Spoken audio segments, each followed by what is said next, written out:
ఈ లోకంలో మీకు శ్రమ కలుగును. ఆయనను ధైర్యం తెచ్చుకోండి. నేను లోకాన్ని లోకాన్ని జయించిన దేవుని అనే ఒక సేవని మనం ఎత్తుకున్నప్పుడు ఎన్నో అవమానాలు వచ్చినా కూడా ఆయన ఎప్పుడు మన మన పక్కనే ఉండి మన పక్షాన ఉండి మరి ఆయన అన్ని విషయాలలో మనకు ముందుండి ఆయన నడిపించేది. ఏ స్థలం నీ జీవితాలలో ఒక శాపగ్రస్తం అనుకున్నావు, ఏ దినము నీ జీవితంలో ఎప్పటికీ గుర్తుండిపోయే అమ్మ మరణ దినం అనుకున్నావు, వాటన్నిటినీ నేను ఆశీర్వాదకరమైన పరిస్థితులుగా మారుస్తాను.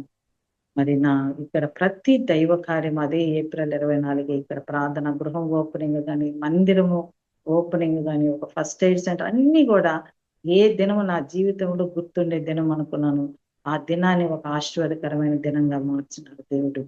మరి మా జీవితాలలో కూడా ఎంతో మంది కన్నీరు దుడిచి ముఖ్యంగా స్త్రీలని ఆడవాళ్ళ పరిచయగా దేవుడు ఇచ్చాడు.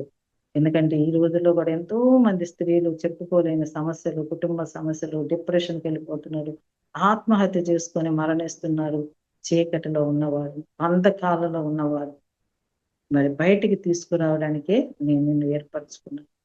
దేవుడు ఆ రీతిగా ఈ గ్రామంలో ఈ పరిచర్య జరిపిస్తున్నాడు. మా బంధువుల మధ్యలో, అన్ని జనుల మధ్యలో మరి సేవ ఆయన నడిపిస్తున్నాడు. ఆ రోజు రూతు ఒక స్టెప్ వేసి మరి నయోమితో కూడా రాబట్టి ఈ రోజు రూతు గర్భంలో నుండి మరి యేసు వంశావళి మరి బోయేసు ద్వారా మరి మరి ఒబేదులో నుంచి యెషయా మరి దావీదు కుమారుడని మరి యేసయ్యకు పేరు. ఇన్ని కార్యాలు జరగాలంటే కష్టాలలో అవమానాల మధ్యలో ఒక్క స్టెప్ ఒక్క అడుగు దేవుడి కోసం వేసినప్పుడు మరి మిగతావన్నీ ఆయన వేసుకొని మనల్ని ఎప్పుడు తలగా ఉంచుతారు.